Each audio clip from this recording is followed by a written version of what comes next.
तो हम बहुत आभारी हैं तीस्ता जी के कि उन्होंने जनतंत्र समाज के इस आयोजन में शामिल होने के लिए अपनी सहमति दी। और ये जनतंत्र समाज जयप्रकाश जी द्वारा आपातकाल के समय में ये बनाया गया था, उसके पहले ही, और तब से ये लगातार बिना किसी दल से जुड़े हुए काम करता रहा है। हम लोग तो कांग्रेस के विरोध में थे और आज जो है हम लोग बीजेपी के विरोध में हैं, क्योंकि हम लोग को लोकतंत्र का साथ देना पड़ता है। तो अब हम चाहेंगे कि इसके महासचिव शशि शेखर जी अब आगे संचालन करें। जी धन्यवाद रामचरण जी। नमस्कार सभी साथियों। और तीस्ता सीतलवाड़ जी का हार्दिक अभिनंदन सिटीजन फॉर डेमोक्रेसी के इस कार्यक्रम में। और तीस्ता सीतलवाड़ किसी इंट्रोडक्शन की मोहताज नहीं है। हिंदुस्तान ही नहीं, हिंदुस्तान के बाहर भी लोग तीस्ता जी को जानते हैं एक सामाजिक कार्यकर्ता के रूप में, और साथ ही साथ ह्यूमन राइट एक्टिविस्ट। और फिर उनके द्वारा जो citizen for justice and peace की वो जनरल सेक्रेटरी हैं, फिर PUHR की जनरल सेक्रेटरी हैं, और ऐसे तमाम जो नागरिक संगठन हैं जो लगातार पीस के लिए, कम्युनल हार्मनी के लिए वो काम करते हैं, उनका बहुत बड़ा योगदान है। और गुजरात के दंगे के बाद, यानी कि गुजरात में जो मुस्लिम का नरसंहार हुआ, उसके बाद उन्होंने जो कदम उठाए और फिर CLP की कोर्ट में और तमाम सारी बात जो हुई है, तो इससे एक ह्यूमन राइट एक्टिविस्ट के रूप में पूरा हिंदुस्तान उन्हें जानता है, पहचानता है, और हमेशा उनकी सुनने की कोशिश करता है कि वो कुछ कहें और उनको सुना जाए। सरकार की आंखों में लगातार तीस्ता जी खटकती हैं, जैसे कोई भी ह्यूमन राइट एक्टिविस्ट जो है और जो सोसाइटी में हेट के खिलाफ, कम्युनलिज्म के खिलाफ हो, और जो सांप्रदायिक सद्भाव के लिए काम करे, हिंदुस्तान की एकता और अखंडता के लिए काम करे और सांप्रदायिक सद्भाव के लिए काम करे। तो मुझे लगता है कि तीस्ता जी का जो इंट्रोडक्शन है वो बहुत विस्तृत है, लेकिन सबसे उनकी जो जबरदस्त पहचान है कि पत्रकारिता के साथ साथ ह्यूमन राइट एक्टिविस्ट और सांप्रदायिक सद्भाव के लिए निरंतर सक्रिय रहने वाली कार्यकर्ता हैं वो। तो उनका एक बार फिर सिटीजन फॉर डेमोक्रेसी की ओर से हार्दिक अभिनंदन है। और जैसा कि हमारे रामचरण जी ने ये विषय रखा, वो हमारे सिटीजन फॉर डेमोक्रेसी के इलेक्टरल और जो पॉलिटिकल रिफॉर्म्स की कमेटी है उसके कन्वीनर हैं, और आदरणीय जगदीप छोकर साहब और तमाम अन्य साथी उसके मेंबर हैं। तो मैं आपसे निवेदन करूंगा कि आप जो महाराष्ट्र के चुनाव में जो वोट की चोरी और वहां से बिहार के लिए क्या सबक हो सकता है, क्योंकि अभी जो स्पेशल इनिशिएटिव जो लिया गया है इंटेंसिव रिवीजन वाला, उसको लेकर के निरंतर विवाद है। ADR तो सुप्रीम कोर्ट में पहुंचा भी है, और बिहार के भी लोक परिषद के द्वारा जो है सुप्रीम कोर्ट में इसे चुनौती दी गई है। तो ये तमाम जो संकट है भारतीय लोकतंत्र के समक्ष, और निर्वाचन आयोग की जो विश्वसनीयता संवैधानिक संस्था के रूप में निरंतर कम होती जा रही है, और उसका जो राजनीतिकरण हुआ है जिससे जनतंत्र के लिए भी खतरा पैदा हुआ है, और मतदाताओं के मताधिकार को छीनने की जो एक कोशिश SIR के द्वारा भी हुई है, ये तमाम सारी बातें हैं। मैं तीस्ता सीतलवाड़ जी से निवेदन करता हूं कि वो हम सबको एड्रेस करें इस विषय पे, महाराष्ट्र के चुनाव और उसके बाद जो है बिहार में उसके लिए क्या सबक है। जी आपका स्वागत है तीस्ता सीतलवाड़ जी नमस्कार। बहुत बहुत शुक्रिया शशि जी। बाकी साथियों, जगदीप चोखर जी भी है, जो उनकी संस्था बहुत सालों से ये विषय पे काम कर रही, वोटर इलेक्शन कमीशन की इंटेग्रिटी पे, जवाबदेही पे। आप सब यहाँ पे हैं उसके लिए बहुत बहुत शुक्रिया, ये मौके के लिए बहुत बहुत शुक्रिया। दोस्तों ये तो मैं पहले शुरुआत, क्योंकि इतने वरिष्ठ साथी हमारे साथ है जैसे जगदीप चोखड़ जी, तो मैं शुरुआत में कहना चाहूंगी कि हमारी संस्था जो सांप्रदायिकता के खिलाफ सिविल राइट्स के लिए आसाम में नागरिकता के मुद्दे को लेकर काफी सालों से काम कर रही है। चुनाव आयोग और एक मिनट सर, एक चुनाव आयोग और मतदाताओं के अधिकारों के बारे में हम लोग तकरीबन सिर्फ 3 सालों से कर रहे हैं। तो ऐसे वरिष्ठ साथियों के सामने ये कहना जरूरी होता है क्योंकि उनका अनुभव हमसे कहीं ज्यादा है। जो जवाबदेही की बात चुनाव आयोग के साथ पेश की गई है, जो अलग अलग याचिका सुप्रीम कोर्ट में डाली गई है, उसको लेकर वो सवाल यही उठाती है कि क्या ऐसी एक संवैधानिक संस्था जो है, जो चुनाव आयोग है, वो आवाम और जनता के प्रति उसकी जवाबदेही है कि नहीं। जो धारा 324 और 326 के तहत हमारा संविधान फ्री एंड फेयर इलेक्शन, मतलब चुनाव ऐसे रहे कि हर मतदाता को अपना मत देने का अधिकार हो, बिना कोई भय, बिना कोई जातिवाद, बिना कौमवाद वगैरह वगैरह। क्या ये दायरे से अगर बाहर उठकर चुनाव आयोग गैर जवाबदारी से फंक्शन करता है और पॉलिटिकल डायरेक्टिव से काम करता है, तो नतीजा जो हमने देखा है महाराष्ट्र चुनाव में और अभी देखने जा रहे बिहार चुनाव में हो सकता है।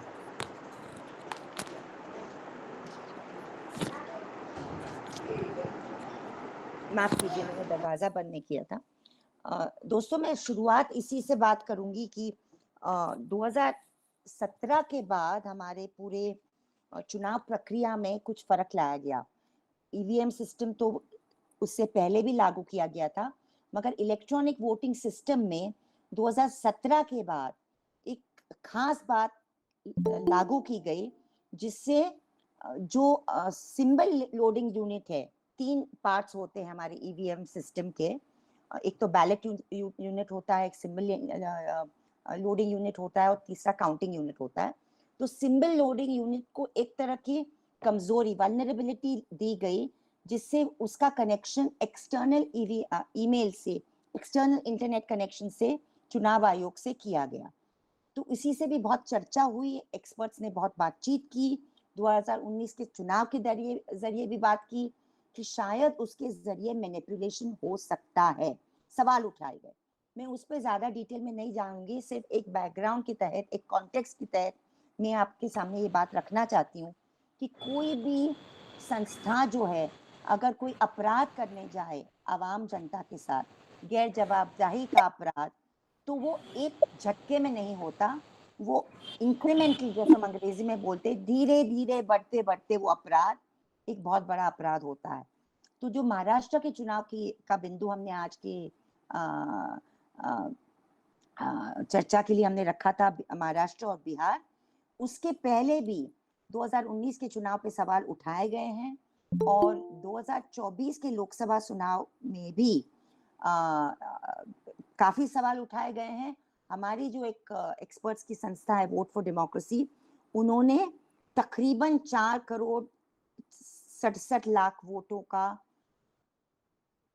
चांसेस है कि वोट बढ़ाए गए। हम ये नहीं कहते कि बढ़ाए गए, ये बात पक्की है, मगर अगर चुनाव आयोग आवाम जनता का जवाब नहीं देता है कि 6 बजे शाम का समय और 11 बजे के समय में से जो परसेंटेज इंक्रीज हुआ वोटर में, और चूंकि चुनाव आयोग ने आंकड़े बराबर दिए नहीं, अभी तक पब्लिश नहीं हुए हैं, उन्होंने सिर्फ परसेंटेज में आंकड़े दिए हैं, इसीलिए सवाल ये बनता है कि एक्चुअल फिगर के आंकड़े चुनाव आयोग ने देना बंद क्यों कर दिए।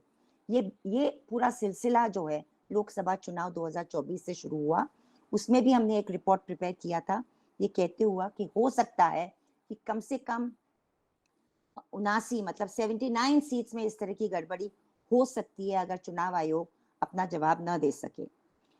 उसके बाद हमारा आया हरियाणा का चुनाव, वही प्रक्रिया चालू रखी चुनाव आयोग ने कि एक्चुअल आंकड़े में किस आंकड़े की बात कर रही हूँ कि एक चुनाव क्षेत्र है, चाहे वो लोकसभा का हो या विधानसभा का हो, वो चुनाव में कितने वोट डाले गए या कितने वोट गिने गए, ये आंकड़े में दे रहा था चुनाव आयोग 2024 के पहले, अचानक उन्होंने प्रतिशत में देना शुरू किया। और ये लॉजिक की बाहर की बात है, मतलब समझ की बाहर की बात है कि अचानक उन्होंने ये डेटा पैरामीटर क्यों बदल दिया। और हरियाणा में तो चुनाव क्षेत्र को भी भूल के उन्होंने जिले के क्षेत्र से प्रतिशत देना शुरू कर दिया। ये भी बात हमने उठाई थी, वोट फॉर डेमोक्रेसी ने हमारा रिपोर्ट भी निकला था, जिससे हमने ये दिखाया था कि कुल मिला के 6.71% मतलब प्रतिशत वोट बढ़ाए गए, जिससे अगर आप एक्सट्रपोलेट करो, क्योंकि हमारे पास एक्चुअल आंकड़े नहीं थे, चुनाव आयोग आंकड़ा नहीं देता था, हमें सिर्फ ये पता था कि हरियाणा में कुल मिला के मतदाता कितने हैं, और अभी चुनाव आयोग हमको मतगणना के आंकड़े नहीं देकर प्रतिशत के आंकड़े दे रहा है, तो हमने सिर्फ डिडक्शन के साथ, एक्सट्रपोलेशन के साथ ये बताया कि हो सकता है कि हर मतदार क्षेत्र में 15,000 के तकरीबन वोट डाले गए ऊपर से ये पूरे एक्सरसाइज में। तो और जिस तरह की भारतीय जनता पार्टी की जीत हुई वो भी कॉन्सेंट्रेटेड सीट्स में हुई, मतलब पूरे सीट्स में नहीं हुई, सारे हरियाणा की सीट्स में नहीं हुई, कुछ कुछ क्षेत्र और कुछ कुछ जिलों में ही हुई। ये पूरा डिटेल का रिपोर्ट हमारा है। उसके बाद जब महमूद प्राचा जैसे एडवोकेट जाते हैं कोर्ट में हरियाणा के चुनाव को लेकर और मांगते हैं कि हमें वीडियोग्राफी दे दीजिए, जो वीडियोग्राफी किसी को भी मांगने का अधिकार होता है, रिप्रेजेंटेशन ऑफ पीपल एक्ट जो चुनाव जो कानून बनाया गया है चुनाव को लेकर 1950 में, उसमें आप भी हम भी वीडियोग्राफी हम लोग मांग सकते हैं। अचानक रातों रात दिसंबर 2024 को वो कानून बदला गया, वो रूल बदला गया और ये दिखाया गया कि 45 दिन के बाद हम ये पूरा वीडियोग्राफी को डिस्ट्रॉय कर देंगे, खत्म कर देंगे। तो ये जो कदम उठाते जा रहा है चुनाव आयोग एक के बाद एक, हमारे मानने में वो आपराधिक कदम है, जो जिसको बोलते हैं ना कि सीरियल किलर जो होता है, जो बार बार अपराध करने वाला जो एक इंसान होता है, वो अचानक अपराध, सबसे घृणा अपराध नहीं करता, वो धीरे धीरे टेस्ट करता है सिस्टम को कि मैं किस हद तक मेरे अपराध को लेके जा सकूं। चुनाव आयोग का यही हाल है। उन्होंने 2024 के लोकसभा चुनाव में कुछ बातें की, उसके बाद उन्होंने हरियाणा में कुछ और बातें लागू की, और महाराष्ट्र में जो उन्होंने लागू की वो अभी मैं उसके ऊपर कुछ विश्लेषण करूंगी। बात तो वापस डिस्कशन में आई जब राहुल गांधी ने अपना लेख लिखा जून महीने के शुरुआत में। उसके बाद चुनाव आयोग ने जवाब नहीं देकर देवेंद्र फडणवीस ने जवाब दे दिया। मगर इसके पहले भी महाराष्ट्र में बहुत हलचल चली थी, चाहे वो महाराष्ट्र सामाजिक कार्यकर्ताएं हो, हम और आप जैसे लोग जिन्होंने चुनाव प्रक्रिया में काफी मेहनत की थी नवंबर 2024 में, वैसे लोग हों, वैसे संगठन हो, या फिर जो विपक्ष की महाविकास अघाड़ी हो, सब ने ये सवाल उठाए थे कि कैसे अचानक 5 बजे का आंकड़ा आप देते हैं, वो भी परसेंटेज में, और उसके बाद 11 बजे तक इतना बड़ा वोटों का आंकड़ा कैसे बढ़ जाता है। इसके पहले ये बात भी मैं बता दूं, 2024 के लोकसभा के पहले हाँ थोड़ा बहुत गिनती में आंकड़ा बढ़ता था 11-11:30 रात के बाद में और फाइनल आंकड़े में, मगर मुश्किल से 1 या 2% बढ़ता था। अभी जो हम आंकड़े देख रहे हैं 6%, 8%, उड़ीसा में तो 12%, आंध्र प्रदेश में 9%, महाराष्ट्र में 8%। तो ये जो बहुत ही बड़े बड़े आंकड़े बढ़ने का, वोट बढ़ाने का जो आंकड़े चुनाव आयोग लोगों के सामने बिना जवाब देता गया, हमारे एक शिकायत भी है विपक्ष के कि उन्होंने हर वक्त और हर कदम पे जिस तरह की शिकायत और आंदोलन चलाना चाहिए था वैसे नहीं चलाया। खैर, महाराष्ट्र में ये लेख आता है जून महीने में, उसके बाद दोबारा ये बात उठती है कि महाराष्ट्र में आखिर हुआ क्या।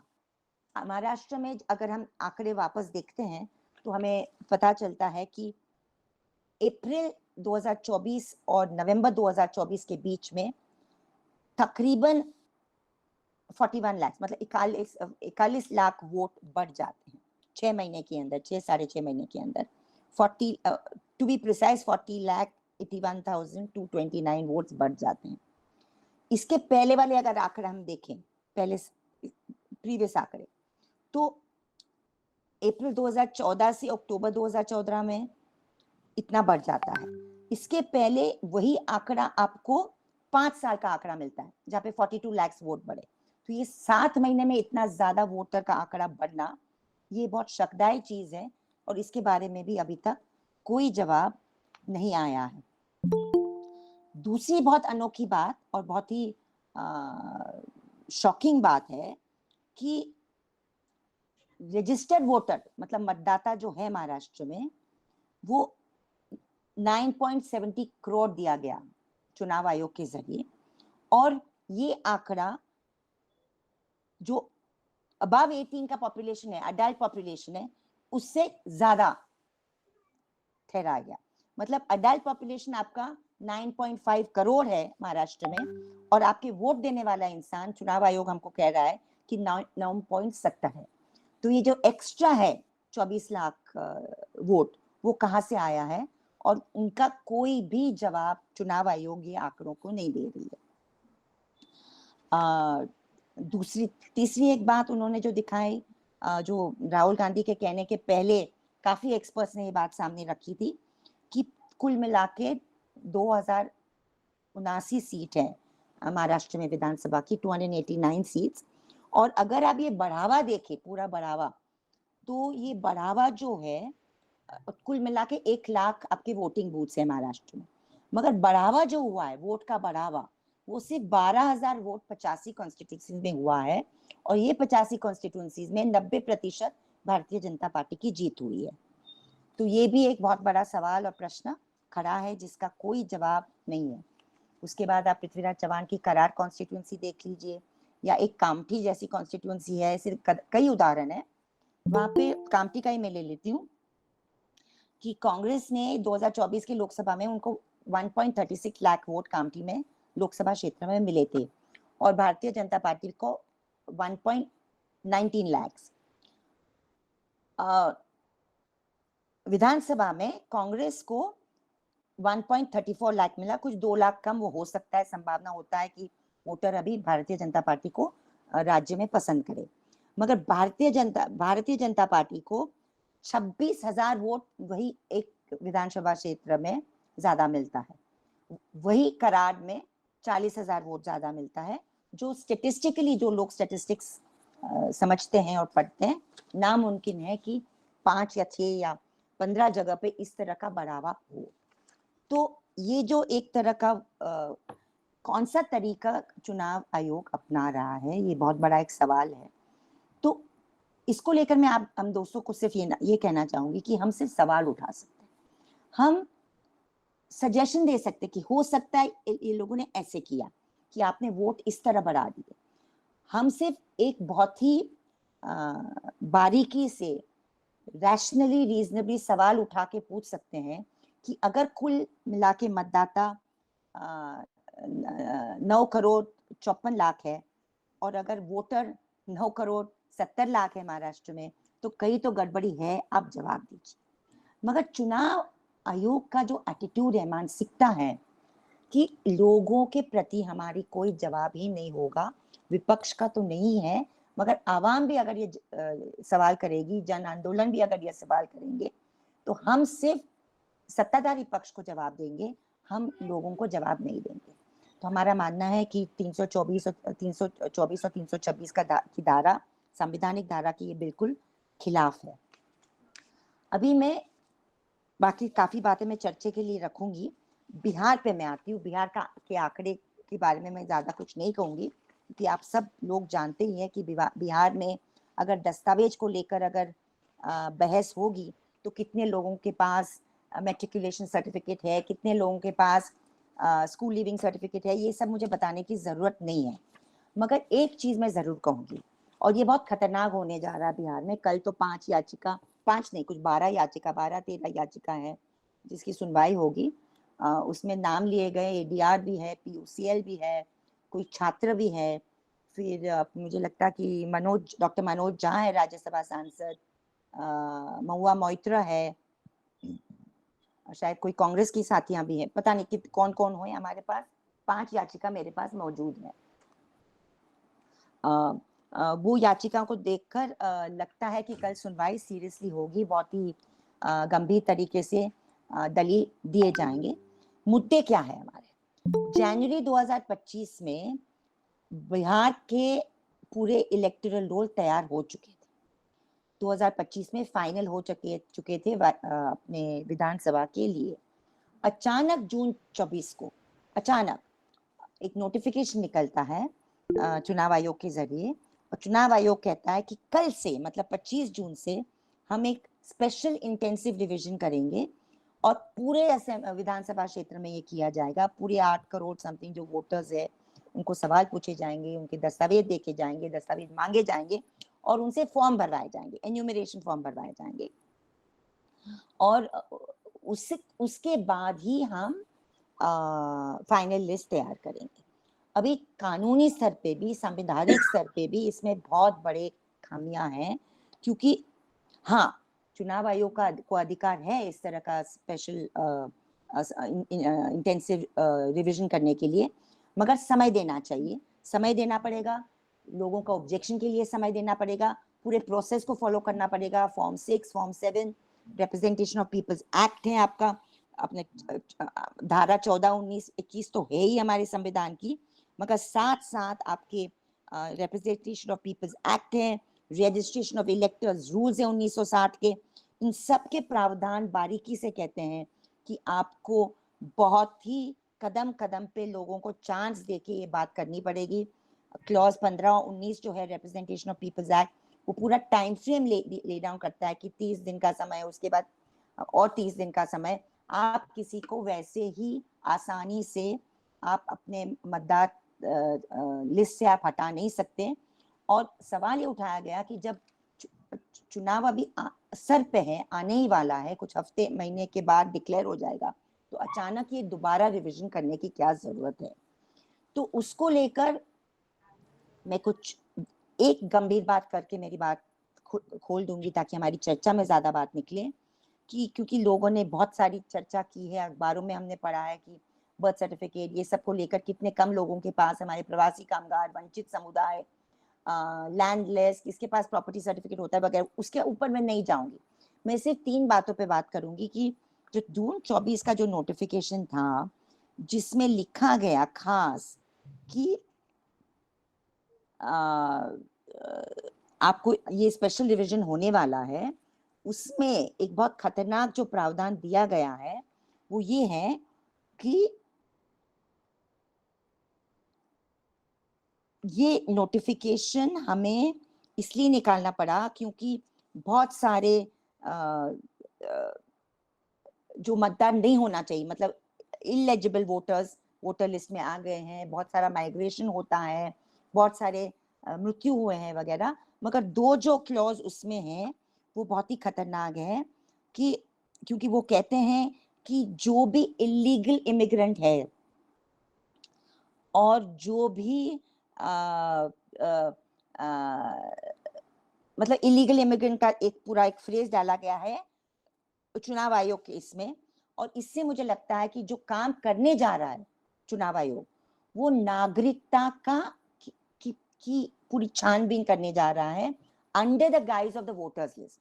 और ये बहुत खतरनाक एक्सरसाइज है, क्योंकि नागरिकता का जो मामला है, हमारी जो नागरिकता का कानून है 1955 का, जिसको 2019 में जब अमेंड हुआ था तो बहुत बवाल भी मचा था, उसके जरिए बहुत ही साफ है कि सिर्फ स्टेट जो है, सरकार जो है वो ये कर सकती है, और वो भी जब ओनर्स आप सिटीजन पे नहीं डाल सकते, ये कहते हुए कि आप अपने दस्तावेज देख के आप बता दीजिए कि आप भारतीय है कि नहीं, आपकी जन्म यहाँ पे हुआ कि नहीं, आपके पास मैट्रिकुलेशन है कि नहीं, आपकी जमीन है कि नहीं, आपका घर है कि नहीं, वगैरह वगैरह, जो ये नोटिफिकेशन में है। पूरा जो बर्डन ऑफ प्रूफ जो है वो सत्ता पे होता है, स्टेट पे होता है, सरकार पे होता है। तो आप ये जो डिमांड है चुनाव आयोग का कि आप अगर ये दस्तावेज नहीं पेश करेंगे तो फिर हो सकता है आपको एक डाउटफुल वोटर लिस्ट में डाला जाएगा, और डाउटफुल वोटर लिस्ट में डालने के बाद आपको शायद फॉरेनर भी डिक्लेयर किया जाएगा। ये वो नोटिफिकेशन में एक उसका रेफरेंस है, ये बहुत ही खतरनाक है। और ये भी मैं आपको कहना चाहूंगी कि आसाम में हम लोग 7-8 साल से काम कर रहे हैं। और 1998 में जब आसाम अकॉर्ड का मामला चला था, बड़ा वहाँ पे बवाल मचा था, इलीगल इमिग्रेशन के लिए एक समझ बनी थी जो हमारे मानने में बहुत एग्जैजरेटेड थी, मगर फिर भी एक समझ बनी थी कि बहुत सारे बांग्लादेशी आसाम में रहते हैं वगैरह वगैरह, जिसकी कोई बुनियाद नहीं थी। उस वक्त एक कानून बनाया गया, illegal immigration act, deportation act, IMDT act. और 1946 में ब्रिटिश जमाने में एक 1946 का फॉरेनर्स ऑर्डर था, जिसके जरिए फॉरेनर ट्राइब्यूनल स्थापित किए गए। तो 1998 में जब सेशन चुनाव CEC थे, उन्होंने एक नोटिफिकेशन निकाला कि अभी हम डी वोटर की प्रक्रिया शुरू कर देंगे। डी वोटर्स मतलब जो भी हमको लगे कि ये डाउटफुल वोटर है, तो हम ये इंसानों को डाउटफुल वोटर के लिस्ट में डाल देंगे। उसके बाद उनको अगर लगना है, झगड़ना है, अपनी नागरिकता को एस्टैब्लिश करना है, वोटर्स राइट, तो आप फॉरेनर ट्राइब्यूनल में जाके आप एस्टैब्लिश कीजिए। 27 साल के बाद 2025 में आज भी 1.2 lakh voters in Assam are still D voters. वो प्रोसेस ही खत्म नहीं हुआ क्योंकि आपने इतने ज्यादा लोगों को वंचित कर दिया। और ये पूरे 27 साल में कम से कम 5 इलेक्शन होके गए, उन्होंने अपना वोट का अधिकार नहीं एक्सरसाइज किया। तो हमारा ये बहुत बड़ा एक डर तो नहीं है, शक है कि बिहार और उसके बाद बंगाल और बाकी भारत हिंदुस्तान में यही करने जा रहा है, यही करने जा रही सरकार थ्रू द चुनाव आयोग। मतलब आप एग्जीक्यूटिव डिक्टेट से इस तरह का बर्डन ऑफ प्रूफ बदला करके नागरिकता की परीक्षा नहीं ले सकते।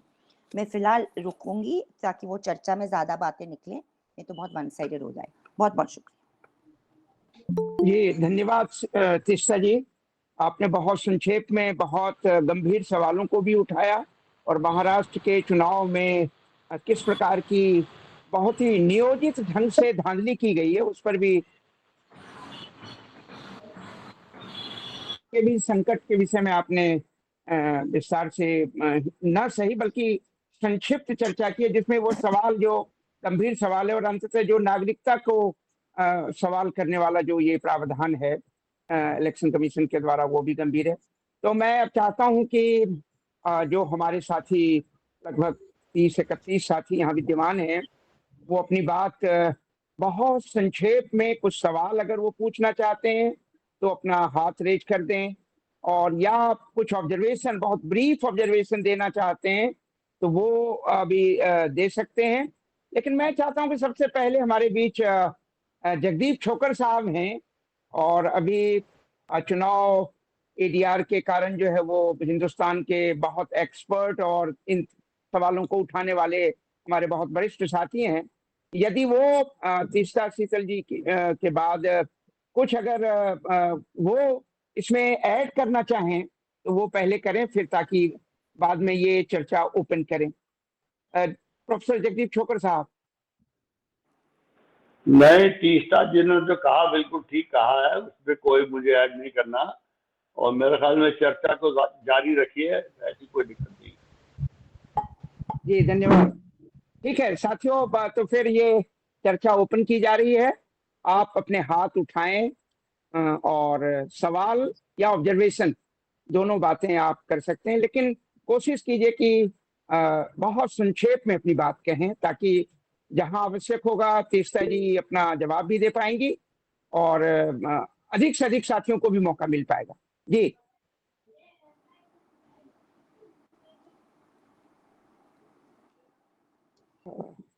रामचरण जी का ही हमारे जो इलेक्ट्रल और पॉलिटिकल रिफॉर्म्स कमेटी के कन्वीनर हैं, जो आज इस मीटिंग को सिटीजन फॉर डेमोक्रेसी की तरफ से उन्होंने आयोजित किया है, वही पहला सवाल या ऑब्जर्वेशन देना चाहते हैं। जी रामचरण जी।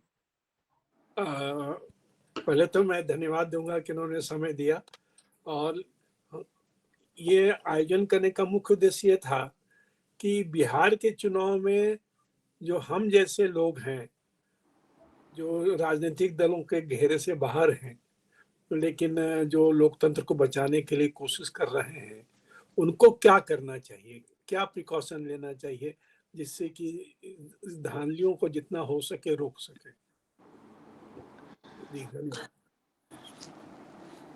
रामचंद्र जी, ये बहुत ही एक अहम सवाल है और कठिन भी सवाल है, क्योंकि मामला इतना बड़ा है, मतलब इतना व्यापक है कि हम जब आपको ही पता है कि कितने वोटरों की बात हो रही, 3 करोड़ के ऊपर वोटर का जिसकी जांच हो रही है, मगर मुझे लगता है कि फिर भी जहाँ जहाँ हमारी पहुंच है, कितने भी जिले में, गांव में, बूथ क्षेत्र में हमारी पहुंच है, जहाँ पे भी हमको खबर मिलती है कि लोग शायद ये पूरे प्रक्रिया से वंचित हो रहे हैं, मैं बोलती हूँ सबसे पहले इसका डेटा इकट्ठा करना, कितना भी छोटा डेटा हो वो, या हो सकता है बढ़ भी जाए। एक बार अगर लोगों को पता चल जाता है कि लोग इस तरह का डेटा इकट्ठा कर रहे हैं, तो हो सकता है ये लोग आपको इन्फॉर्मेशन भी देना लगे, क्योंकि मेन चीज शुरू होगी अगस्त 1 तारीख को। चुनाव आयोग ने कहा है कि 1 अगस्त को ड्राफ्ट फाइनल लिस्ट बाहर आएगी, ऐसे कहा है उन्होंने। अभी सुप्रीम कोर्ट क्या करता है उसके ऊपर बहुत आधारित है। अगर वो एकदम रोक लगा देता है या छानबीन बारीकी से करता है तो मामला सुधर भी सकता है, मगर जगदीश चोखर सर भी जानते हैं कि वहां पे कितनी उम्मीद हम रख सकते हैं या नहीं रख सकते, इसके ऊपर सवाल है। अगर वो अगस्त 1 को लिस्ट आ जाती है और उसमें हमें पता चलता है कि समझो 1 लाख, 5 लाख, 2 लाख, 50,000 लोगों को निकाला गया, पता नहीं आंकड़ा बढ़ भी सकता है, कम भी हो सकता है, तो वो जो लोग जो फाइनल ड्राफ्ट लिस्ट में मौजूद नहीं है, जो नहीं है, उनके लिए, जैसे हम लोगों ने आसाम में किया था, जब एनआरसी में, पहले एनआरसी में 1.3 करोड़ लोगों को बाहर रखा गया पहले ड्राफ्ट लिस्ट में से, होते होते सेकंड ड्राफ्ट लिस्ट में से 44 लाख को रखा गया, और लास्ट लिस्ट जो 2019 में आया उसमें से 19 लाखों को वंचित किया गया एनआरसी से। हमारे संगठन ने 3 लाख फॉर्म भरने का काम वॉलंटियर्स के साथ किया, अकेले नहीं, वॉलंटियर्स के साथ। अगर ये काम हम कर सके बिहार में कि 1 अगस्त की 1 तारीख को जब लिस्ट निकलता है और वंचित लोग जो निकलते हैं वो 5,000 हो या 5 लाख हो, उसमें से कितने भी लोगों का हम ऑब्जेक्शन डाल दें, क्योंकि समय दिया जाएगा कि आपके पास 2 हफ्ते हैं या बहुत कम समय देंगे वो लोग कि आपको अपना ऑब्जेक्शन डालना है कि आप क्या ऑब्जेक्ट, उसमें एक पूरा आर्मी ऑफ वॉलंटियर्स लगा करके क्या हम मैक्सिमम ऑब्जेक्शंस डलवा सके, क्या कि वो ऑब्जेक्शंस के आधार पे आगे की लड़ाई कम से कम हम लोग लड़े। ये मुझे अभी तक सूझ रहा है, बाकी तो राजनीतिक विपक्ष को भी करना चाहिए, उनके पास तो और भी ऑर्गेनाइज ताकतें हैं, शायद वो करे न करे पता नहीं है, मगर ये एक चीज जरूर हो सकती है जो हमने आसाम में किया है। ये कोई और साथी जो कृपया हाथ उठाएं, या आप ऐसे भी अपनी बात को कर सकते हैं। ये चंदनपाल जी और चंद्रपाल जी जी जी प्लीज। शीतल जी से यही पूछना चाहते हैं कि जैसा कि आसाम में एनआरसी के कारण काफी संख्या के लोगों को फॉरेनर्स डिक्लेयर किया गया, हाँ जी, मान लीजिए बिहार में ऐसा होगा, हाँ। तो इनको भी फॉरेनर्स लिस्ट में डाला जाएगा क्या? संभावना है, हम 100% नहीं कह सकते, मगर उन्होंने प्रावधान बना के रखा अपने नोटिफिकेशन में, मतलब उन्होंने अपने आप को ये अधिकार दिया है, और यही चीज को एडीआर वगैरह ने चैलेंज किया सुप्रीम कोर्ट में कि ये अधिकार चुनाव आयोग का बिल्कुल नहीं है, तो उन्होंने खुद को ये अधिकार छीन के ले गया है कि हम फॉरेन इलीगल इमिग्रेंट को निकालने का काम कर रहे हैं। थैंक यू जी। एकराम हुसैन साहब जी, बहुत बहुत शुक्रिया। कृष्णा जी ने बहुत विस्तार से समझाया, उनको ये बहुत बहुत धन्यवाद, बहुत बहुत शुक्रिया। मेरा एक सवाल था कि अभी कल BLO आए थे, उन्होंने एक पर्चा दिया और उन्होंने ये बात कही कि आपको कोई भी तरह का सर्टिफिकेट या किसी भी तरह का कुछ नहीं, बस फॉर्म भर दीजिए और सिग्नेचर कर दीजिए। तो ये क्या इसमें कहीं कोई साजिश तो नहीं है? कहा कि ये सब जो सिस्टम जो मांगा जा रहा था, जो आपसे आपसे सर्टिफिकेट या आपका जो भारत के रहने वाले हैं अथवा नहीं हैं, उस तरह की जो भी बातें थी, जो उठ रही थी बातें, ये सारी बातें मैंने खत्म हो गई है। अब आप केवल सिग्नेचर कीजिए और अपना नाम बताइए। वोटर आई कार्ड में जो आपका इपिटी है, नंबर है, वो एपिक नंबर दे दीजिए, बाकी सब क्लियर हो जाएगा। वैसी बात है जो सरकार ने इस बात को उठा लिए, तो ये कहाँ तक सही है? देखिए, चुनाव आयोग ने अपने स्टेटमेंट में भी परसों ये बात कही थी, क्योंकि इतना दबाव और इतना उन्होंने लोगों ने इतना इसका क्रिटिसाइज किया है ये 24 जून के जो जिसने, और काफी प्रदर्शन भी हुए हैं, ऑब्जेक्शन भी निकले हैं। तो ये चुनाव आयोग का भी कहना कि नहीं, हम सिर्फ अभी फॉर्म भरवाएंगे। मगर आप हमें बताइए कि जब इतना कम समय है तो कितने लोग फॉर्म भर पाएंगे? एक बात। दूसरी बात, जो हमारे प्रवासी कामगार हैं, जो हमारे लोग जो पढ़ लिख नहीं सकते हैं, जो वंचित है पढ़ाई लिखाई से, बाकी लोग जो बुजुर्ग, वो क्या पूरे फॉर्म भर पाएंगे क्या? और अगर ये एन्यूमरेशन फॉर्म ही आखिरी आपका सबूत हो गया इस वक्त, तो फिर बाकी लोग जो नहीं भर सके उनको ऑटोमेटिकली आप वंचित कर दोगे क्या? कानून ये कहता है कि चुनाव आयोग को घर घर जाके वोटर लिस्ट का वेरिफिकेशन करना चाहिए, घर घर जाके चेक करना चाहिए कि कोई वहां पे है नहीं है, मृत्यु हो गई नहीं हो गया, जो भी है। वो अपना काम नहीं करते हुए पूरा जो बोझ जो है आम नागरिक पे डाल रहे हैं।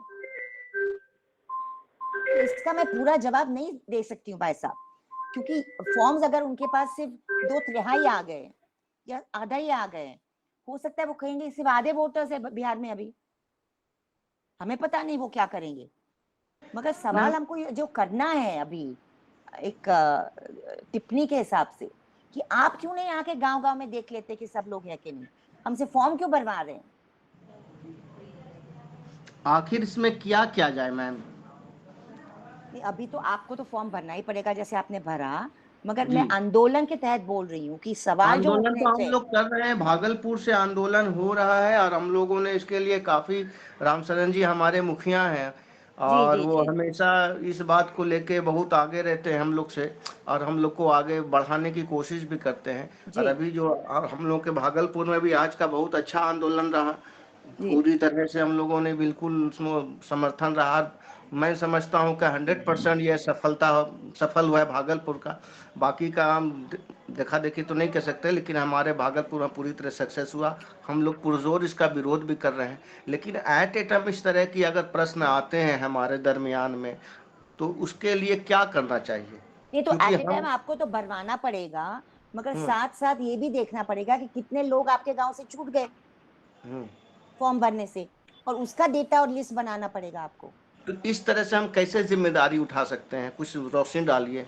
नहीं, यही मैं बता रही हूँ कि आप एक रिकॉर्ड रखे कि कितने लोगों ने भरा है, कितना लोगों को जो भर नहीं सके, या एक घर में अगर 2 लोग बाहर है, बंबई में है, बंगाल में है, कहीं पे भी है, तो उनका तो नहीं भरेगा ना फॉर्म। तो एक प्रश्न ये भी है कि बहुत सारे लोग हैं जो आउट ऑफ स्टेशन हैं और वो वहीं मैं खुद ये बात कह रही हूँ, तो उसको लेकर आपको ऑब्जेक्शन देना पड़ेगा। ये लोग को आपको लिख के ऑब्जेक्शन देना पड़ेगा कि ये इंसान बाहर है, उनका आप लिखित वहां से मंगाओ या आप जाके वहां से ले लो। नहीं तो इसमें 2 बातें हैं मैम। एक पहली बात यह है कि ऐसे यहाँ के लोग हैं, लेकिन यहाँ अब रहना नहीं रहते हैं, वो बिल्कुल अपने फुल फैमिली कहीं दूसरी जगह शिफ्ट हो गए हैं। अब उनका नाम यहाँ भी वोटर लिस्ट में है और दिल्ली में रहते हैं तो दिल्ली के वोटर लिस्ट में भी उनका नाम। वो तो गलत है भैया, वो गलत है। तो एक लिस्ट में से कटना है वो। तो इसमें क्या किया जाए? कुछ नहीं कर सकते, वो एक लिस्ट में रहेगा, एक लिस्ट से निकलेगा। जी जी जी जी ये दो दूसरे साथियों को जी थैंक यू बहुत। जी दूसरे ये रविंद्र कुमार जी, धन्यवाद। रविंद्र कुमार नायक जी, कुछ आप पूछना चाह रहे हैं? आपने हाथ उठाया था। बीच में हाँ, हमारे पास लिस्ट बना लिया है मैंने। वो अभी पहले नायक जी का हाथ था, फिर क्षितिज है, फिर हाँ जी, रुपेश मेरा जी हैं, थोड़ा जगदीप छोकर जी जी जी नहीं, नायक मैं साहब जो आप अभी ब्रीफ। हाँ जी, सवाल जी उठा जी था उस पर मैं कुछ कहना चाहता हूँ। जी जी जी प्लीज। उन्होंने सवाल ये पूछा था कि हमें जो फॉर्म मिला है, बीएलओ ने ये कह दिया कि आप इसमें सिर्फ दस्तखत करके और नाम लिख के दे दीजिए और कुछ करने की जरूरत नहीं है। इसमें कोई साजिश तो नहीं है, इसमें साजिश बिल्कुल है। क्योंकि अभी 4 दिन पहले बिहार के चीफ इलेक्टोरल ऑफिसर ने अखबारों में विज्ञापन दिया था, उससे ये अफवाह फैल गई थी कि कोई कागज देने की जरूरत नहीं है। उसके अगले दिन इलेक्शन कमीशन ऑफ इंडिया ने एक प्रेस नोट जारी किया, उसमें कहा कि कागज बिल्कुल देने हैं, लेकिन फॉर्म के साथ अगर आप कागज नहीं दे सकते तो कोई बात नहीं, लेकिन बाद में देने हैं। उसमें लिखा है कि 25 जुलाई तक दीजिए, या जब वो ऑब्जेक्शन वगैरह का टाइम मिलेगा 1 महीने का, उसमें दीजिए, लेकिन कागज देने जरूर हैं। ये अगर आप फॉर्म भर के दे रहे हैं बिना किसी कागज के, तो ये पूरी बात नहीं है। इसकी वजह से 2 बातें हो सकती हैं। हो सकता है कि ड्राफ्ट इलेक्टोरल रोल में आपका नाम शायद ना आए, और तरीका सिर्फ एक है कि ड्राफ्ट इलेक्टोरल रोल जब छपेगा उसको चेक करना पड़ेगा उसमें किस किस का नाम है या नहीं है। वो एक बड़ा मुश्किल काम है, क्योंकि जो लोग पलायन किए हुए हैं वो 30% है कि 40% है मैं नहीं जानता, लेकिन बहुत बड़ा नंबर है। वो अब ड्राफ्ट इलेक्टोरल रोल में अपना नाम चेक नहीं कर पाएंगे, और उनके रिश्तेदार जो बिहार में रहते हैं वो भी नहीं कर पाएंगे, और जो पूरे के पूरे परिवार खेत मजदूर के तौर पे माइग्रेट करते हैं वो तो कोई भी नहीं कर पाएगा। तो वो ड्राफ्ट इलेक्टोरल रोल जो है, जैसे तीस्ता जी ने कहा, उस पे ज्यादा से ज्यादा ऑब्जेक्शन करने पड़ेंगे, लेकिन वो है बहुत मुश्किल, क्योंकि ऑब्जेक्शन करने वाले लोग तो वहां हैं ही नहीं। तो वो मुझे नहीं समझ में आता उसका क्या होगा, लेकिन काम करने का वक्त वही है कि ड्राफ्ट इलेक्टोरल रोल में कितने लोग नहीं हैं, उस वक्त ये शोर मचाना पड़ेगा 1 महीने के टाइम पे। जी धन्यवाद छोकर साहब। सर अभी मेरा एक सवाल था इसी के से जुड़ा हुआ कि अभी जिस तरह से लोग फॉर्म भरवाया जा रहा है, तो अब ये क्या होगा, इसके आगे क्या होगा? फिर फॉर्म तो फिर नया फॉर्म इशू करवाएं। वो डॉक्यूमेंट मांगेंगे। इसके आगे ये होगा कि 25 जुलाई आखिरी तारीख है, 26 जुलाई को इलेक्शन कमीशन एक प्रेस नोट जारी करेगा कि 99.9% फॉर्म भर गए हैं और फॉर्म आ गए हैं, और ये स्कीम बिल्कुल बहुत ही सक्सेसफुल रही है।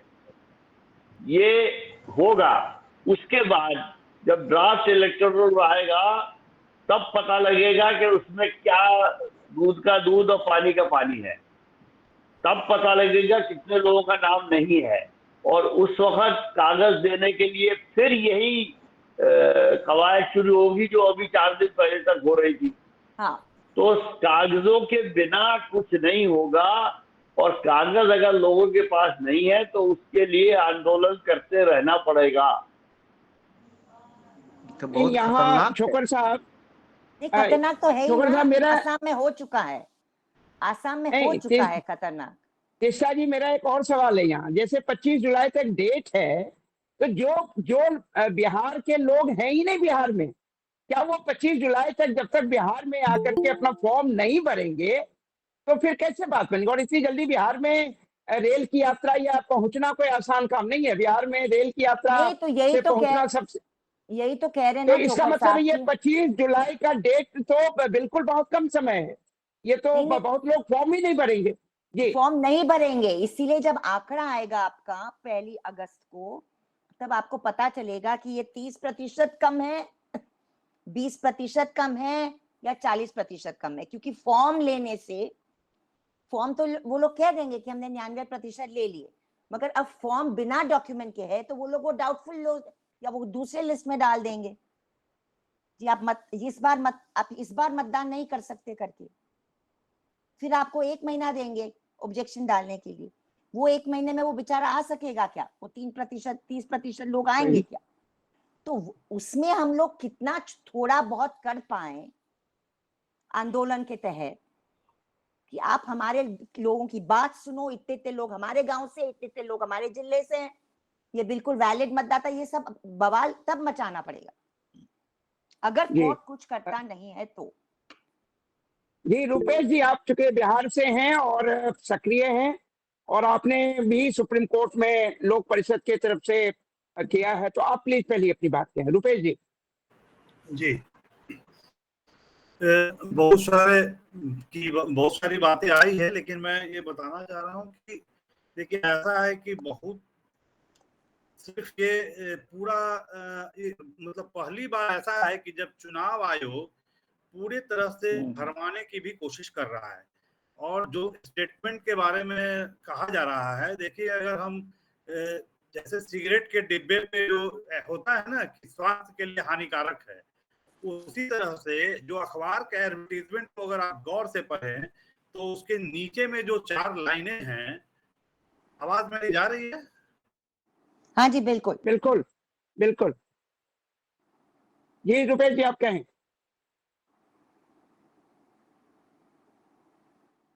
रुपेश जी लगता है वो बाहर हो गए क्या?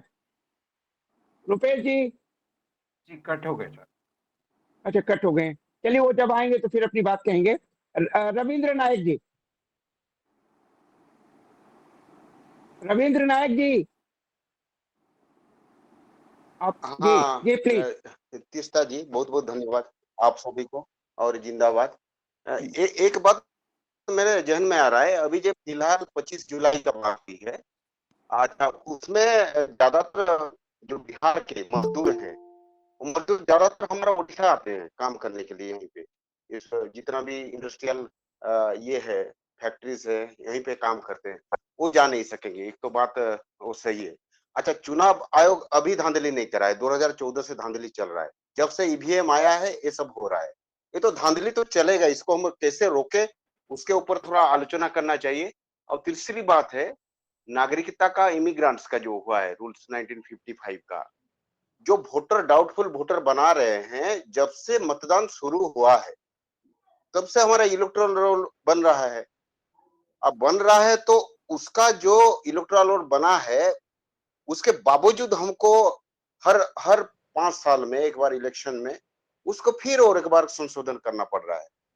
तो सरकार के पास नहीं है क्या कुछ ऐसा डाटा नहीं है कि कोई डाउटफुल वोटर है या कौन है? अभी ज्यादातर क्या होता है, ये जो कटअप हो रहा है, इसके लिए यहाँ का जो यहाँ पे जन्म हुए हैं जो वोटर्स हैं, अभी अभी नया वोटर्स हैं, पुराने वोटर्स हैं, उनका नाम कटा हुआ है, तो उनके बारे में पूरा प्रशासन को पता है, यहाँ पे पता है। लेकिन ये जो धांधली चल रहा है, इसको बीजेपी सरकार ने कर रहा है। हम नहीं बोल रहे हैं कि बीजेपी सरकार बहुत बड़ा काम कर रहा है, लेकिन ये लोग लोकतंत्र को खत्म करने के लिए पूरा जिम्मेवारी उठाए हैं। अभी हम लोग कुछ कर नहीं सकते। जैसे वो जल जंगल जमीन के लिए हम लोग लड़ रहे हैं, हम कुछ नहीं कर सकते। यहाँ पे चारों तरफ जैसे क्या करते हैं, सर्वे हो गया है अभी, लेकिन आंदोलन एक ही रास्ता है हम लोग का। तो आंदोलन कब तक करेंगे? क्या हम सारा जिंदगी का आंदोलन करते रहेंगे? इसका कुछ रिजल्ट आएगा। और किस तरीका से करेंगे जो कि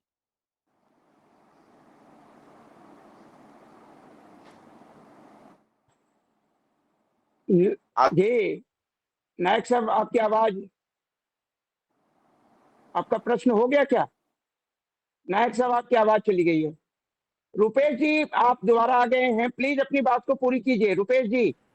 जी जी जी, तो जी मैं बता रहा था कि चुनाव आयोग ने जिस तरीके से जो एडवर्टीजमेंट निकाला है, उसमें देखेंगे कि नीचे में उन्होंने स्पष्ट लिखा है कि ये जब आपका फॉर्म जमा हो जाएगा, कोई वेरिफिकेशन होगा और वेरिफिकेशन के बाद संतुष्ट नहीं होने पर आपका नाम काट दिया जाएगा। ये उन्होंने लिखा है, लेकिन दरअसल वो इतने छोटे में लिखा हुआ है कि कोई हम लोग उसको ध्यान से पढ़े नहीं हैं, लेकिन ये बात स्पष्ट लिखा है।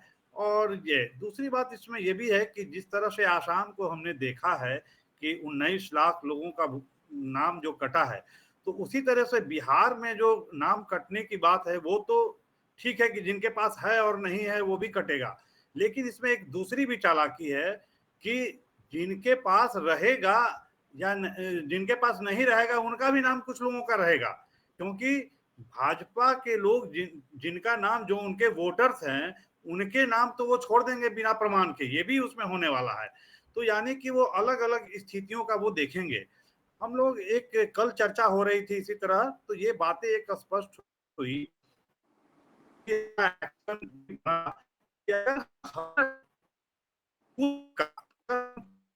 पहुंच है, क्या हम अलग अलग संगठन या अलग अलग सिटीजन्स के लेवल पे जो ऑर्गेनाइजेशन है वो सब लोग अब एक एक बूथ का अगर हम उसमें देख लें, अगर ये पैरेलल अगर हम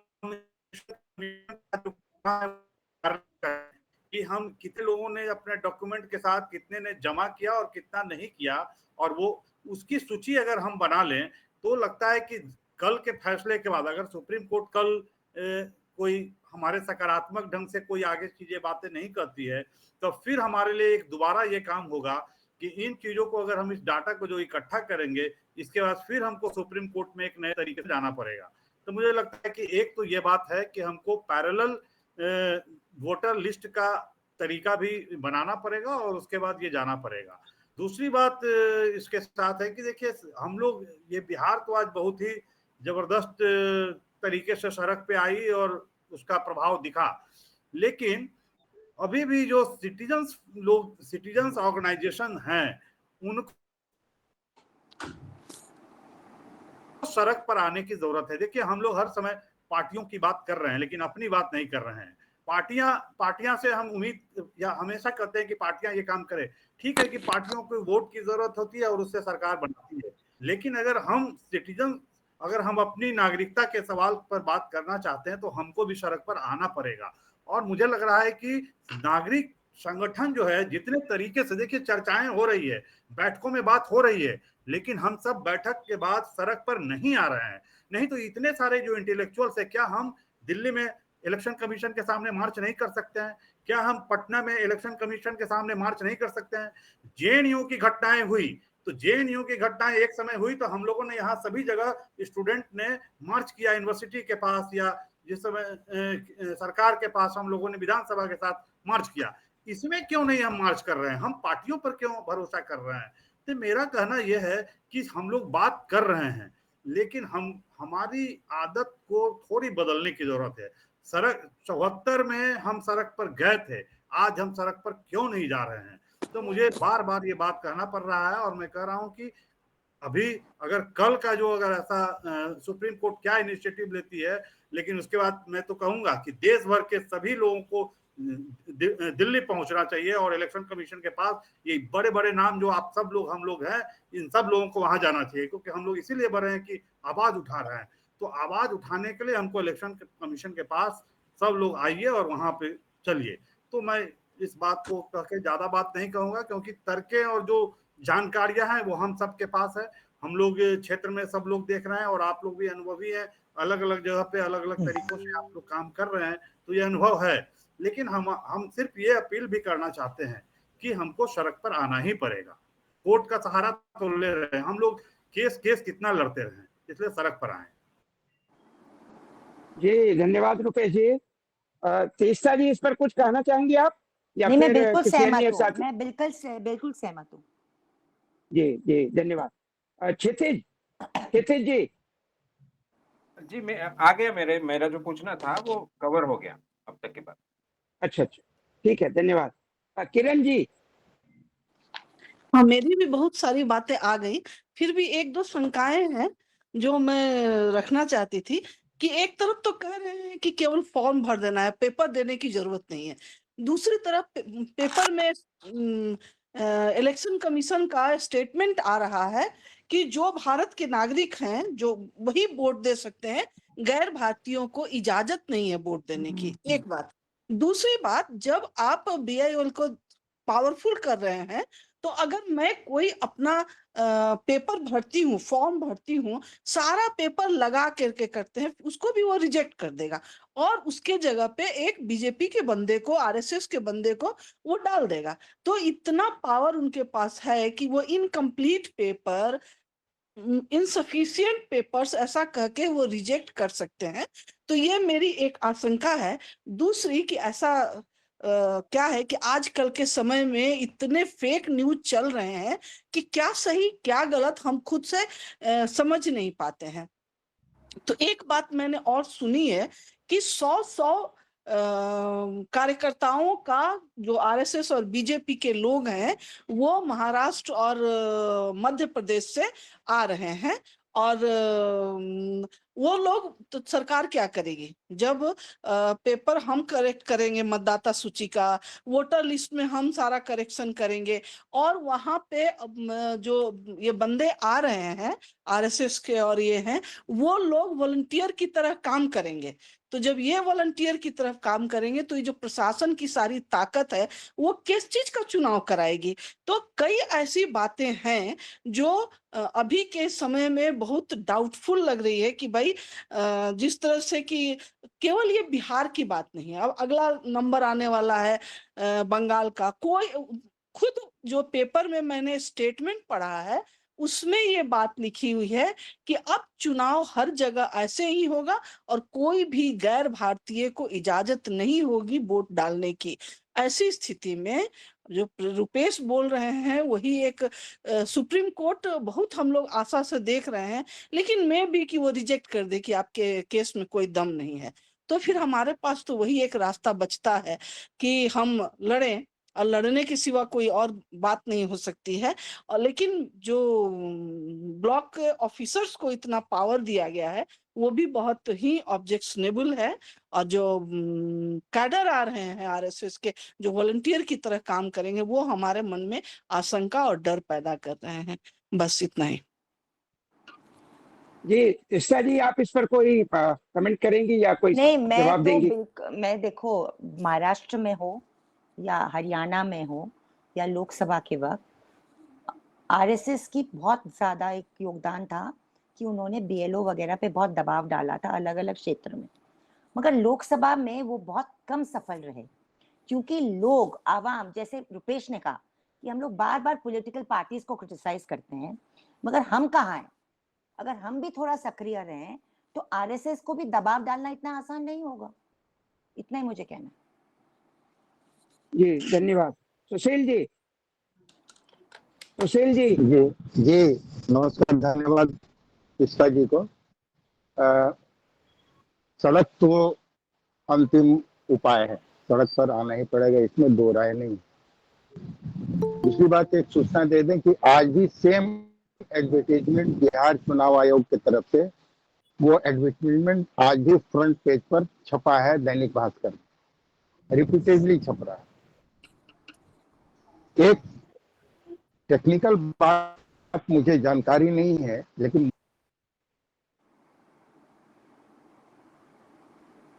मुझे लगता है कि जब 1 अगस्त को ड्राफ्ट पब्लिश होता है तो जनवरी में और पब्लिश हुआ है इलेक्टोरल रोल, इन दोनों को क्या मैंने कैलकुलेटर के माध्यम से कंपेयर करने का टेक्नोलॉजी है। अगर इस तरह से इतना टेक्नोलॉजी का डेवलपमेंट हुआ है तो दोनों का कंपेरिजन करके कितने लोगों का नाम कटा हो सकता है। जिस फॉर्मेट में चुनाव आयोग ये रोल्स देता है उससे आप आसानी से टेक्निकली नहीं चेक कर सकते, इसीलिए बार बार मांग उठ रही है कि रीडेबल लिस्ट दीजिए। आप सिर्फ जो दे रहे हैं पीडीएफ में, जिससे आप चेकिंग नहीं हो सकती टेक्निकली, उससे लोगों को मैन्युअली करना पड़ता है। महाराष्ट्र चुनाव को लेकर यही मांग कांग्रेस की थी और है भी कि आप रीडेबल लिस्ट क्यों नहीं डालते आपके वेबसाइट पे। तो ये भी एक संघर्ष का मामला बन चुका है सर कि टेक्निकली ये चेकिंग नहीं हो पाता है। मैं राइट चोकर sir, that it's not possible to check technically, that's why it has to be done manually. Yes, you are right. ये छोकर साहब ने भी अप्रूव कर दिया है, ठीक है। नहीं क्योंकि इसमें कभी देखिए गलती हो सकती है, इसलिए कंसल्टेशन करना चाहिए। मगर ये तो मांग है कि आप क्यों इस फॉर्मेट में नहीं दे सकते, जिससे इंसान भी चेक कर सके कि मेरे 10 इलेक्शन में मेरा नाम था कि नहीं। जी हाँ, 2003 के बाद 5 विधानसभा के चुनाव और 5 लोकसभा के चुनाव बिहार में भी हो चुके हैं, तो इसलिए ये सवाल है। दूसरे, पारदर्शिता की जो कमी रहेगी, तो पता चला जिन्होंने फॉर्म नहीं भरा उनके भी अगर वो अपने सपोर्टर्स के वो वोटर लिस्ट में दे देंगे नाम, संकट तो है, ये साजिश और ये है। लेकिन एनीवे, रामचरण जी फिर कुछ आप सवाल पूछना चाह रहे हैं? रामचरण जी। जी धन्यवाद। मुझे 2 खतरे लग रहे हैं। एक तो है कि हम लोग नाम कटने से बचाने के चक्कर में फंसे रह जाएंगे, और उधर से जो बीजेपी के आरएसएस के जो लोग हैं उनका नाम जोड़ दिया जाएगा महाराष्ट्र की तरह, तो उसको हम लोग कैसे रोक सकेंगे? ये तो आप बाद में ही रोक पाएंगे, पहले अपना बचा तो दे सर। पहले जो लेजिटिमेट वोटर्स है उसको कटवा ना दीजिए बस। और दूसरी बात ये है कि हमको नहीं लगता है कि ये 25 जुलाई तक ये पूरा हो सकेगा। इसको ये कहेंगे कि ये पूरा नहीं हो सका, अभी 1-2 महीना और लगेगा। इस बहाने बिहार में जो है सो राष्ट्रपति शासन लगाने की तैयारी हो सकती है, और वो जो है सो राष्ट्रपति शासन हो जाएगा तो अमित शाह का डायरेक्ट कंट्रोल हो जाएगा, पूरी तरह से चुनाव में मैनिपुलेशन हो सकेगा। तो ये भी एक खतरा बड़ा है कि यदि समय पर ये सरकार ये चुनाव आयोग गारंटी दे कि हम इतनी तारीख तक पूरा कर लेंगे, हम चुनाव को नहीं टालेंगे। देखिए रामचरण जी, ये सरकार क्या करेगी ये किसी को पता नहीं है। एग्जैक्टली सही। हम लोगों को रिएक्ट ही करना पड़ेगा जो ये करेंगे, और अगर ये राष्ट्रपति शासन भी लगता है तो भी आंदोलन ही करना पड़ेगा कि राष्ट्रपति शासन क्यों लगाया जा रहा है जब चुनी हुई सरकार है। और चुनाव अगर ये स्पेशल इंटेंसिव रिवीजन ना हो तो चुनाव हो सकता है 2024 के लोकसभा मतदाता सूची के बेसिस पर। तो आंदोलन करने से हम बच नहीं सकते अगर हमें कुछ करना है तो। जी छोकर साहब। ज्ञानेंद्र जी।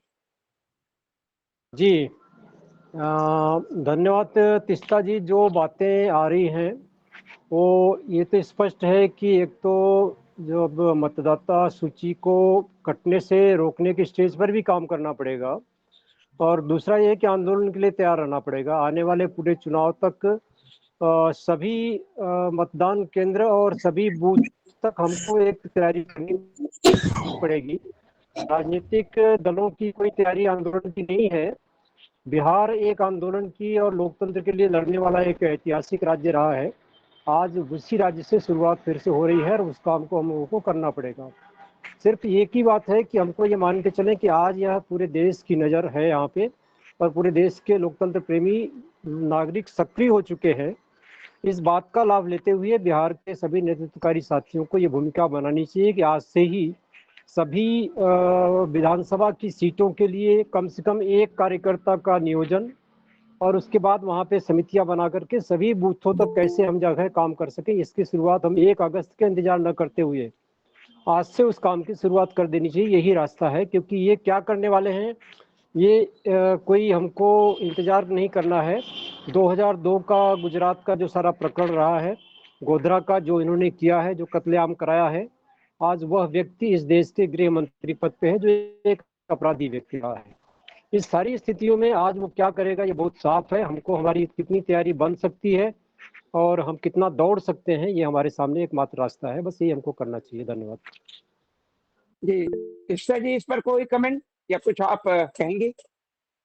छोकर साहब नहीं, ठीक है। मुझे लगता है आंदोलन करना, सक्रिय रहना, हर तरह के मतलब अलग अलग स्तर पे संगठित होके करना, उसके अलावा हमारे पास कोई रास्ता। जी कोई और साथी? आनंद जी का हाथ है, हालांकि वो अध्यक्ष हैं, वो तो बोलेंगे ही। क्या आनंद जी आप कोई सवाल पूछना चाहते हैं या अध्यक्षीय भाषण तो अंत में होगा, अगर कोई साथी का सवाल नहीं होगा तब। हमारा ये सुझाव था कि हम लोगों ने 8:05-7 पर बातचीत शुरू की थी, 9:10-11 तो 20 मिनट और चर्चा कर लें, जिससे कि एक अनुपात भी रहेगा और तीस्ता जी को कोई बात आखिर में ध्यान में आ रही हो तो वो बोलें और तब हम इसका समापन करें। तो 20 मिनट और समझ लेंगे। ठीक है जी हाँ। तो अध्यक्ष का आदेश आ गया कि 9:30 तक ये कार्यक्रम चलेगा। जो साथी अभी और प्रश्न कुछ या अपना ऑब्जर्वेशन देना चाहते हैं, दे आर वेलकम। आप वो प्लीज या तो अपना हाथ उठा दें या फिर अपनी बात को ऐसे भी कह सकते हैं जी।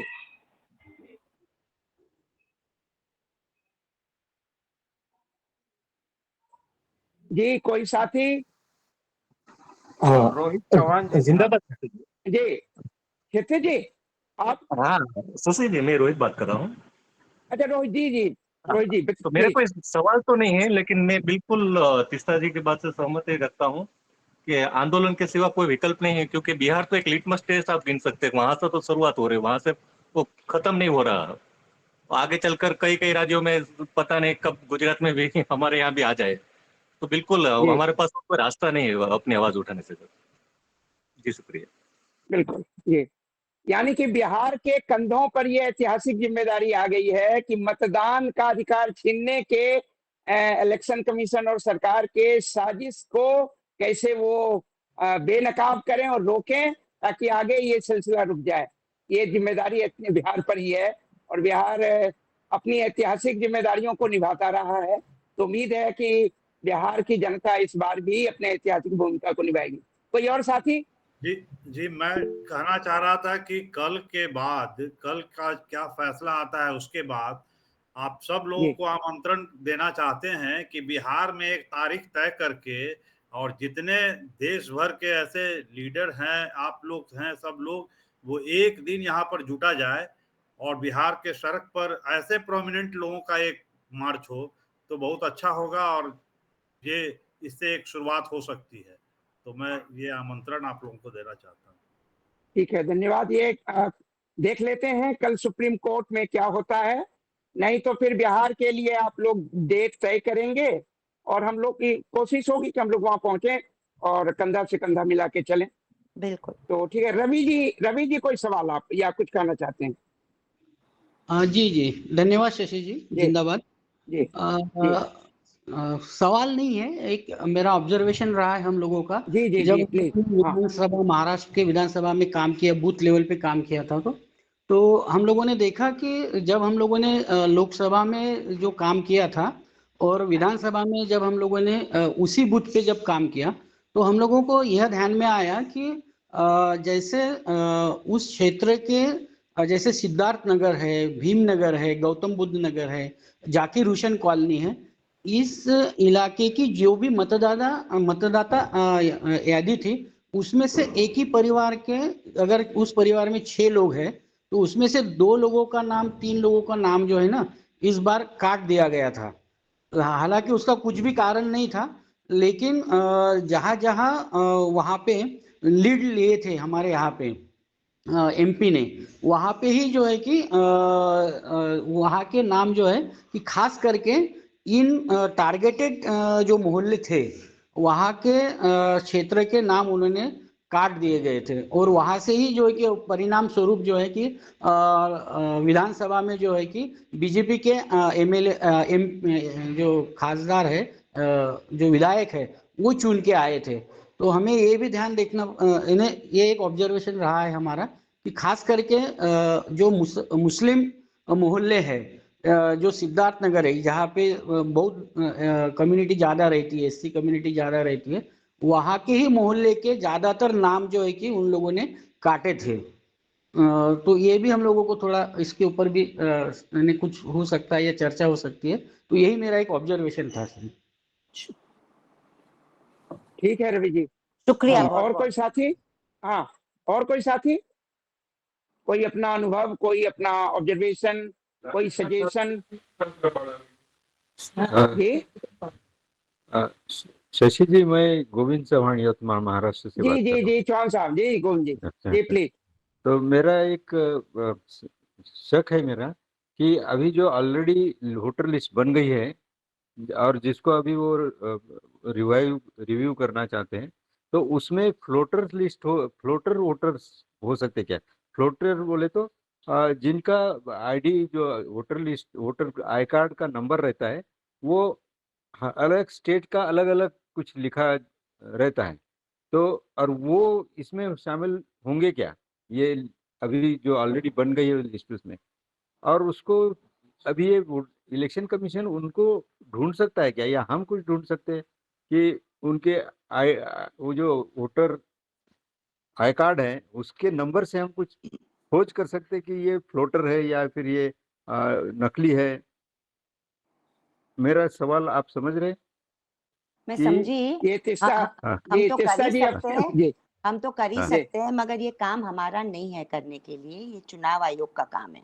मगर अगर हमें कोई खास ऐसे बात रखी कि कोई नकली है उसमें, या हमें लगे कि कोई वंचित हो रहा है, तो फिर वो बात हम उठा सकते हैं, मगर ये काम करना आसान नहीं पर से। हाँ हाँ नहीं, इसमें दिक्कत ये है कि ये हम इसलिए नहीं कर सकते कि उन्होंने कहा है कि 1 जनवरी 2013 से पहले जो लोग वोटर लिस्ट में हैं वो तो हैं, लेकिन जो 1 जनवरी 2003 के बाद वोटर लिस्ट में रजिस्टर हुए थे वो उन सब के नाम उन्होंने कहा इफेक्टिवली काट दिए गए हैं। हाँ जी। तो एग्जिस्टिंग वोटर लिस्ट जो अवेलेबल है ऑथेंटिक, जो लोगों के नाम उसमें, वो सिर्फ 1 जनवरी 2003 तक की है। उसके बाद के किसी आदमी का नाम वोटर लिस्ट में नहीं है।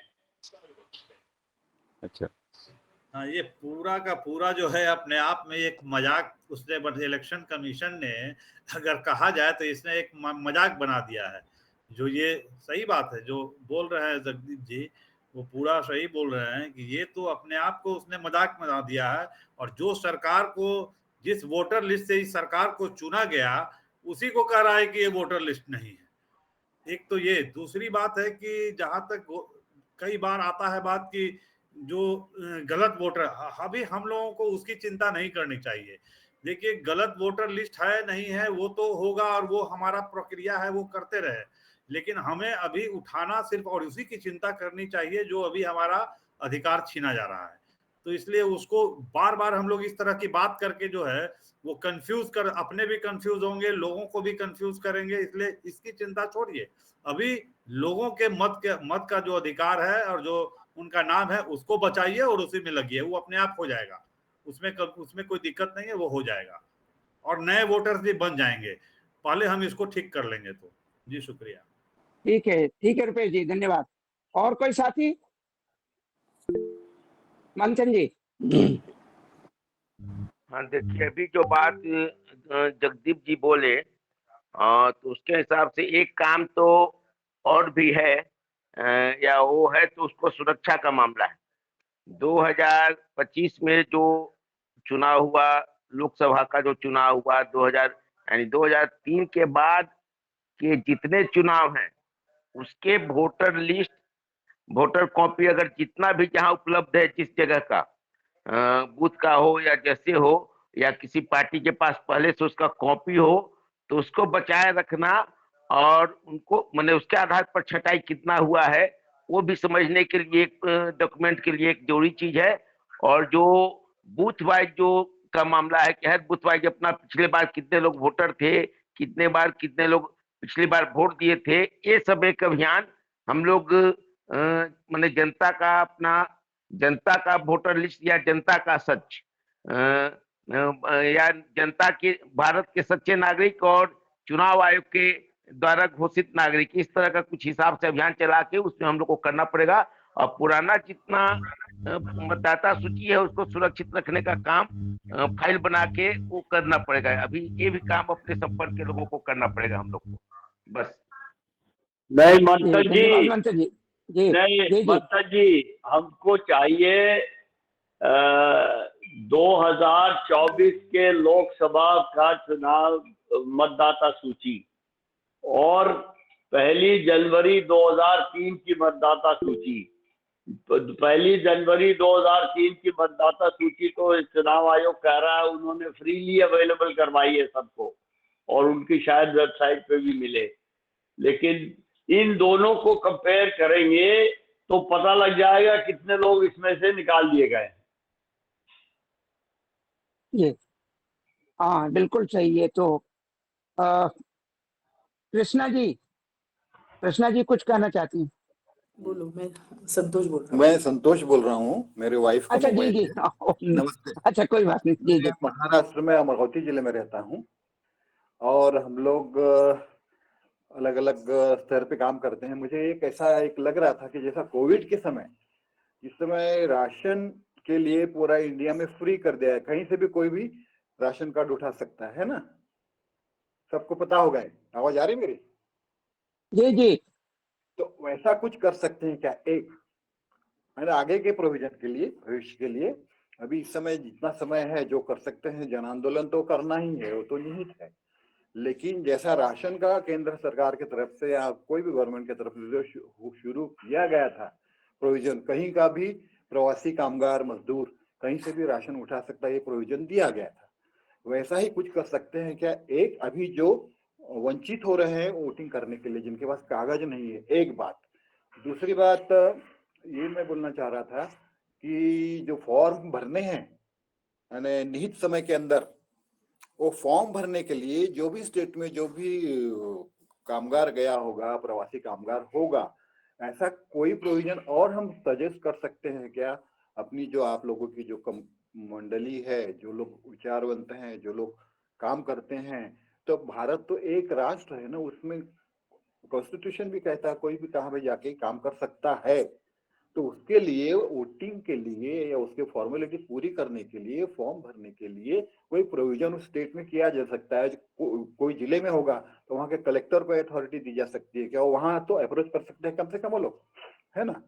ऐसे मेरे 3 ऐसे सुझाव थे। ऐसा हम कुछ कर सकते हैं क्या? भविष्य के लिए वर्कआउट कर सकते हैं क्या? और प्रेशर ग्रुप तैयार कर सकते हैं क्या? ऐसा आंदोलन तो रास्ता है ही। इतना ही छोकर साहब। देखिए, इसके बारे में चुनाव आयोग का जो प्रावधान पहले से है, ये नया नहीं है, कि जो व्यक्ति, जैसे कोई दिल्ली में रहता है और वो पटना में जाके काम कर रहा है, अगर वो वहाँ 6 महीने से ज्यादा रहता है तो उसको वहाँ अपना वोटर रजिस्ट्रेशन करवाना चाहिए। वो कामगार पलायन करने वाले मजदूरों के लिए संभव नहीं है। दूसरी बात, ये जो अभी चल रहा है अभियान, इसमें चुनाव आयोग ने अपने ख्याल में बड़ा अच्छा प्रावधान किया है, जो मेरे ख्याल में बिल्कुल गलत है, कि कोई आदमी जो अपने घर में नहीं है या घर में नहीं पहुंच सकता, तो वो इलेक्शन कमीशन की वेबसाइट से ये जो इन्यूमरेशन फॉर्म है इसको डाउनलोड करके उसको भर के फिर से अपलोड कर सकता है। ये माइग्रेंट वालों के लिए तो बिल्कुल ही नामुमकिन है, और ना सिर्फ माइग्रेंट के लिए नामुमकिन है, ये जो बिहार के गांव में लोग रहते हैं, खेती मजदूर हैं, वो भी नहीं कर सकते। तो ये बहुत इम्प्रैक्टिकल है, लेकिन वो इसी को बार बार कहते रहते हैं। लेकिन जो अभी सुझाव आए हैं वो लॉन्ग टर्म के सुझाव हैं, उनको जरूर हम लोगों को ध्यान देना चाहिए। लेकिन वो किसी ने कहा था कि in the long term we are all dead. अगर हम शॉर्ट टर्म का ख्याल नहीं रखेंगे तो लॉन्ग टर्म तो आएगा ही नहीं। तो जो अभी 1 जनवरी 2003 से लेकर और 23 जून 2025 तक लोगों के नाम कटे हैं, हजारों लाखों लोगों के नाम कटे हैं, पहले इनको रोकने की कोशिश करनी चाहिए, जिसके लिए हम अदालत में गए हैं। मैं इसमें थोड़ा जोड़ना चाहूंगा शशि जी, अगर। जी धन्यवाद। जी आप कुछ कहना चाहें? हाँ तो तीस्ता जी आप म्यूट कर लीजिए। 1 मिनट, तीस्ता जी म्यूट कर लीजिए। सॉरी 1 अगस्त के बाद जहां तक 10 जिले हो, 20 जिले हो, 25 जिले हो, जहां पे भी हमें काम हम कर सके कि ड्राफ्ट फाइनल लिस्ट निकलने के बाद ये जो जगदीश चोखर जी कह रहे हैं उसमें जल्द से जल्द उसमें ऑब्जेक्शन डालने का काम, ताकि हमें गलत काटा गया है। वो तैयारी अगर आप अभी से हम लोग नहीं करेंगे तो वो एक संगठित स्तर पे हम लोग वो नहीं कर पाएंगे 1 अगस्त के बाद, ज्यादा दिन नहीं बचे। सर जी मैं थोड़ा जोड़ना चाहता हूँ। मेरा नाम द्वैत है और हम पिछले कई सालों से मैं भी पर्सनली यहाँ पर प्रवासी मजदूरों के साथ मैं यहाँ पर काम कर रहा हूँ। यहाँ पर ईट भट्ठे में काम करने आते हैं बिहार के मजदूर, यहाँ पर कंस्ट्रक्शन में आते हैं बिहार के मजदूर। हमने एक स्टडी की थी पिछले साल, मैं आसान शब्दों में समझाऊंगा कि जहां हमने 100 लोगों से पूछा कि आप वोट करते हैं, तो 100 में से 15 लोगों ने जवाब दिया था कि हाँ वो वोट करते हैं। अब ये बात कर रहा हूं मैं पिछले चुनावों की, तो पहले भी 85% माइग्रेंट वर्कर्स जो वोट नहीं करते थे, और अब जो 15% कर रहे हैं उसको भी उन लोगों ने काट दिया है और 30 दिन का समय दिया है। ओके, थैंक यू सर जी। जी धन्यवाद। देखिए, शुक्रिया रोज। ये आनंद जी ने कहा था कि 9:30 जो है वो टाइम फिक्स है और अब मात्र 3 मिनट 9:30 में बचे हैं।